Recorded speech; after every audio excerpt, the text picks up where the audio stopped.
Today, I want to talk about something that's so fundamental to our lives, yet we often overlook its power.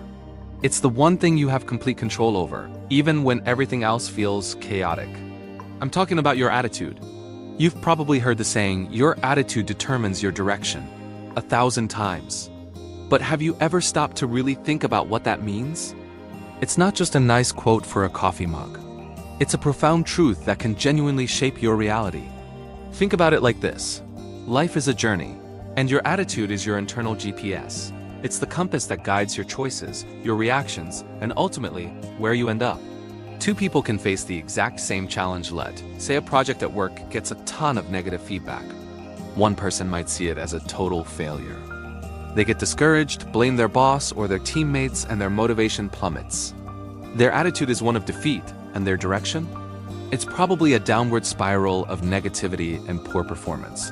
But the other person? They might see the same negative feedback as an opportunity. A chance to learn, to improve, to innovate. They think, okay, this didn't work. What can we do better? What did we miss? Their attitude is one of resilience and growth. Their direction is upward, toward a better solution and personal development. Same situation, completely different outcomes, all because of a shift in attitude. This isn't about pretending problems don't exist or being blindly optimistic. That's toxic positivity, and we're not about that here. This is about choosing a constructive perspective. It's about recognizing that while you can't control the storm, you can always adjust your sails. Your attitude is your sail. Let's get practical. How do we actually cultivate an attitude that steers us in the right direction? It starts with awareness. You need to become a detective of your own thoughts. When something goes wrong, what's your immediate internal reaction? Do you jump to conclusions? Do you start a blame game? Or do you take a breath and look for the lesson? Just noticing your default attitude is the first huge step. For years, my default was pessimism. If a friend didn't text back right away, my brain would immediately jump to, oh, they're mad at me. If a video didn't perform well, I'd think, I'm just not cut out for this. My attitude was constantly pointing me toward anxiety and self-doubt. My direction was stagnation because I was too afraid of failure to take real risks. The change happened when I started consciously challenging those thoughts.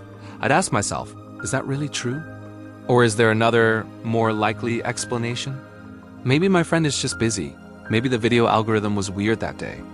This simple act of questioning my own negative narrative started to shift my entire outlook. It's like recalibrating your GPS when it's trying to send you off a cliff. Another powerful tool is gratitude. I know, it sounds cliche, but it works. When you actively look for things to be thankful for, even tiny things, you're training your brain to scan for the positive. Instead of your mind defaulting to what's wrong, it starts to notice what's right. Start a gratitude journal. Each night, write down 3 things that went well that day. It could be as simple as I enjoyed my morning coffee or a stranger smiled at me. Over time, this practice rewires your brain and cultivates an attitude of appreciation, which naturally points you in a more positive direction. And let's talk about the people you surround yourself with. Your social circle is like an atmospheric pressure system for your attitude.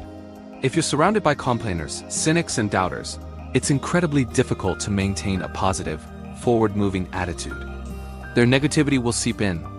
On the other hand, if you surround yourself with people who are optimistic, supportive, and growth-oriented, their energy is contagious. They lift you up. They challenge you to be better. Your attitude gets a boost just by being in their orbit. So take a look at who you're giving your time and energy to. Are they helping you steer in the right direction, or are they dragging you off course? Remember, your attitude is also about how you talk to yourself. That inner voice is the most influential voice in your life. Is it a critic or a coach? A critic will tell you you're not good enough, that you'll never make it. A coach will say, okay, that was a setback, but you've got this. Here's what we learned. Let's try again. You are the manager of that inner voice. You have the power to fire the critic and hire the coach.